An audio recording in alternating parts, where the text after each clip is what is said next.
नमस्कार। उम्मीद है आप लोग स्वस्थ एवं आनंद होंगे। आपको एक इतिहास का रोचक प्रसंग बताता हूँ। अमूमन ये कहा जाता है कि इतिहास अपने आप को दोहराता है, तो क्यों दोहराता है, इसीलिए प्रसंग बता रहा हूँ। इतिहास और दोहराता इतिहास इसलिए है कि अमूमन इतिहास में जब कोई घटना हो जाती है तो भविष्य में जो लोग होते हैं वो इतिहास की उस घटना से सबक नहीं लेते। ये हमेशा से चला आता रहा और आगे भी होगा। इसीलिए इतिहास बार बार अपने आप को दोहराता है। इसी चीज़ के लिए आज मैं आपको इतिहास का एक रोचक प्रसंग बताता हूँ। सुनिए, आप लोगों को भी आनंद आएगा। भारत में मुगलों का शासन था। ये बहुत हाल की बात है। 1857 तक पहले नाम मात्र के सांकेतिक रूप से ही भारत पर मुगल शासन करते थे। और मुगल शासन के अंतिम दौर तो खैर उसको नहीं कहेंगे, लेकिन बहरहाल अंतिम दौर जो उसके आखिरी दिन थे, औरंगज़ेब के शासन के समय बाद शिवाजी जो थे उन्होंने औरंगज़ेब के और मुगल शासन से मुक्ति पाने के लिए युद्ध शुरू किया। शिवाजी एक बढ़िया और योग्य शासक थे और उनके पास अगर वो मुगलों को हटा लेते हैं तो उसके बाद उनको क्या करना है, इसके लिए उनके पास एक फर्स्ट क्लास पूरा ब्लूप्रिंट था और उनके दिमाग में योजनाएं भी थी। लेकिन बदकिस्मती से वो 6 साल ही शासन कर पाए। उसके बाद उनकी मृत्यु हो गई। और उसके बाद उनके जो लड़के थे संभाजी, उनको भी औरंगज़ेब ने मार डाला। और उनके जो लड़के थे, संभाजी के लड़के शाहू जी, उनको औरंगज़ेब ने अपनी कैद में ले लिया। और बाद में बहरहाल जब औरंगज़ेब की मृत्यु के बाद उसका लड़का बहादुर शाह फर्स्ट बादशाह बना तो उसने शाहू जी को छोड़ा और शाहू जी ने जाकर के पूना में शासन संभाला। शाहू जी की मृत्यु के बाद जो मराठा छत्रप जो थे, उनके जो पेशवा थे प्रधानमंत्री, उन्होंने एक तरीके से मराठा शासकों को यानी शिवाजी के वंशजों को दरकिनार करके शासन खुद संभाला।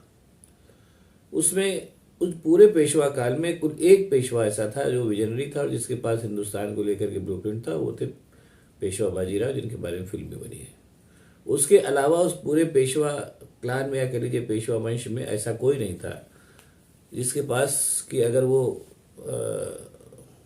भारत पर मराठों का और पेशवा का शासन हो जाता तो भारत को कैसे संचालित करते और किस तरीके से कुशलतापूर्वक उसको मैनेज करते, इसका कोई ब्लूप्रिंट, जहाँ तक इतिहास को पढ़ने से पता चलता है, ऐसा कोई ब्लूप्रिंट पेशवा के पास नहीं था। अब दूसरा फैक्टर आता है कि मुगलों से मुक्त करा के भारत पर शासन करने की मंशा में बहुत सी शक्तियाँ थीं और उसमें 2 शक्तियाँ प्रोमिनेंट थीं। एक थे अंग्रेज़ और एक थे पेशवा। अंग्रेज़ का जो मोडस ऑपरेंडाई था या काम करने का तरीका था वो ये था कि अंग्रेज़ यहाँ पर आए तो बहुत पहले थे, लेकिन उतनी विस्तार में जाने से कोई फ़ायदा नहीं। और आने के बाद उन्होंने बंगाल की लड़ाई में, प्लासी की लड़ाई में जीतने के बाद उसी यानी 1757 ऑनवर्ड्स, 1757 के बाद ही उन्होंने एक पूरा ब्लूप्रिंट तैयार कर लिया कि अगर वो भारत पर काबिज होते हैं तो कैसे भारत को चलाएंगे।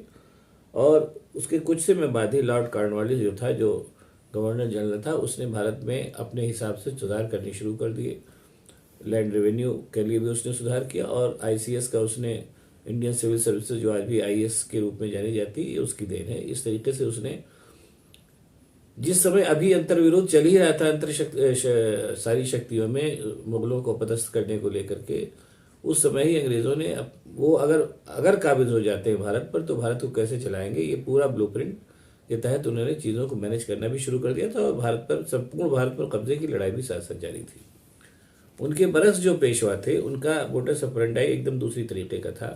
वो भारत पर शासन करने के लिए जितनी भी शक्तियाँ थी, मुगल, साथ ही साथ राजपूत राजा और दूसरे हिंदू राजा, उनसे सबसे उन्होंने एक साथ लड़ाई शुरू कर दी।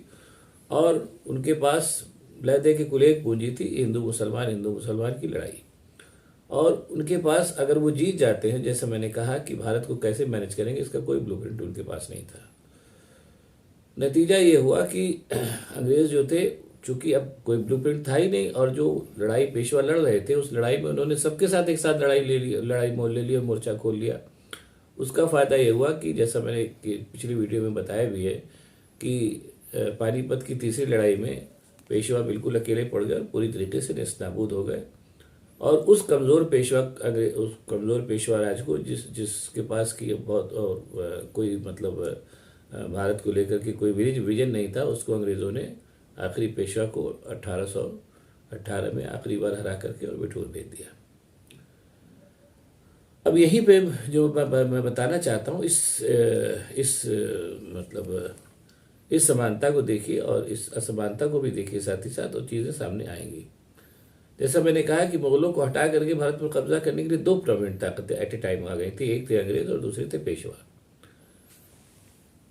पेशवा का उत्थान काल मोटे तौर पर, मराठों का जो उत्थान काल आप मान सकते हैं मोटे तौर पर, अगर मोटे तौर पे मानिए तो शिवाजी से लेकर के और आखिरी जो पेशवा था 1820 में, तब तक मान के चलिए, यानी मोटा मोटा 150 साल। और मुगलों का काल रहा मोटा मोटा बाबर से लेकर के और आपका क्या नाम है 1857 बहादुर शाह जफर तक, यानी मोटा मोटा 350 साल।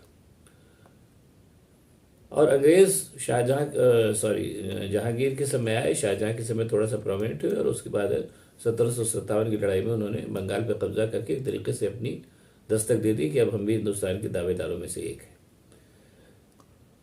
अंग्रेज़ों के पास, जैसा मैंने बताया, कि पूरा ब्लूप्रिंट था और उसको उन्होंने समय रहते ही लागू करना शुरू किया था। नतीजा ये हुआ कि जब वो लगभग भारत पर काबिज हुए तो भारत को कैसे उनको चलाना है ये चीज़ उनके सामने स्पष्ट थी, और उस पर काफ़ी कुछ हद तक वो उस पर काम भी कर चुके थे। जबकि जैसा मैंने बताया पेशवा के पास ऐसा कुछ नहीं था, और इसीलिए पेशवा का जो काल था वो बहुत ही थोड़ा सा रहा। और एक तरीके से देखा जाए तो ये भी मतलब विधि की विडंबना ही कहेंगे कि जिन मुगलों को हटाने के लिए पेशवा संघर्षरत हुए, और शिवाजी ने अब भी बहुत लड़ाइयाँ लड़ी, और बहरहाल शिवाजी और उनका वंश तो एक किनारे हो गया, बाद में पेशवा प्रोमिनेंट हुए, वो सारे के सारे पहले 1818 के आसपास ही ख़त्म हो गए, और मुगल भले ही नाम मात्र रूप में सही 1857 तक हिंदुस्तान पर काबिज रहे। अब इस लड़ाई का एक और पक्ष भी जान लीजिए, और वो ये है कि जब ये लड़ाई चली आपस में एक तरीके से मराठा और क्या नाम है मुगलों और क्या नाम है अंग्रेज़ों के बीच में, तो जो लड़ाई आपसी लड़ाई हुई, उस लड़ाई में जो भी मुगलों के द्वारा एक जैसा भी था, अच्छा या बुरा सही, एक जैसा भी एक ढांचा बनाया गया था शासन का, उस ढांचे को मराठों ने नष्ट कर दिया। और उस ढांचे को कैसे उसका मतलब कैसे रीएस्टेब्लिश किया जाए, उसका कोई प्लान उनके पास था नहीं। जैसे मैंने बताया, उस वैक्यूम का फ़ायदा उठा करके अंग्रेज़ पूरी तरीके से हिंदुस्तान पर काबिज हो गए, और मराठा साम्राज्य पूरी तरीके से 1818 में ध्वस्त हो गया। मेरा कुल कहने का मतलब यह है, जो मैं बताना चाहता था इतिहास के नज़रिए से, कि आप किसी को जैसा कि मैंने बताया कि पेशवा की मैं ख़ास तौर से कर रहा हूँ, शिवाजी को उसमें से अलग कर दीजिए। शिवाजी एक अलग, मतलब शिवाजी और पेशवा तो अलग एंटिटीज थे, इस बात को आप इतिहास पढ़ेंगे तो जान जाएंगे। तो पेशवा की कुल पूंजी थी कि हमको मुगलों को गाली देना है, और मुगलों का जो भी अच्छा है या मुगलों का जो भी बुरा है उसको हमको केवल गाली देना है। हम उसके अगर आ गए तो उसके बाद हम क्या करेंगे, ऐसा कोई विजन हमारे पास नहीं। ये तो पेशवा की पूंजी थी।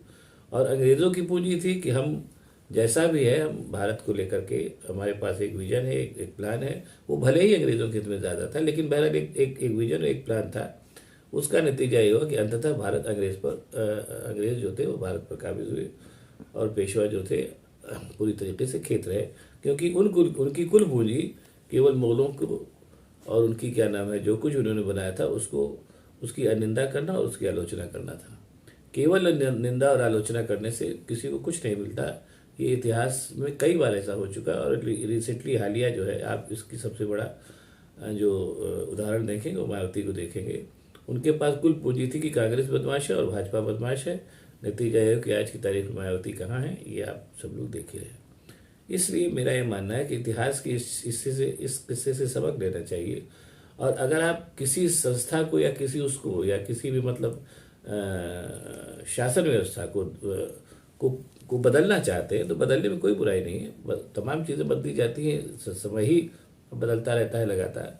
लेकिन आप जिस चीज़ को बदलना चाहते हैं, उस चीज़ को बदलने के बाद आप क्या लाएंगे, अगर ये खाका आपके दिमाग में क्रिस्टल क्लियर नहीं है तो सीधी सी बात जानिए, आप उस चीज़ को जिसको बदलने चले हैं उसको तो नष्ट कर ही देंगे, और साथ ही साथ कुछ नहीं कर पाएंगे तो एक ऐसा वैक्यूम क्रिएट करेंगे जिसका फ़ायदा निश्चित रूप से कोई तीसरी शक्ति उठाएगी। जैसा मुगलों, मराठों और अंग्रेज़ों के बीच संघर्ष में हुआ।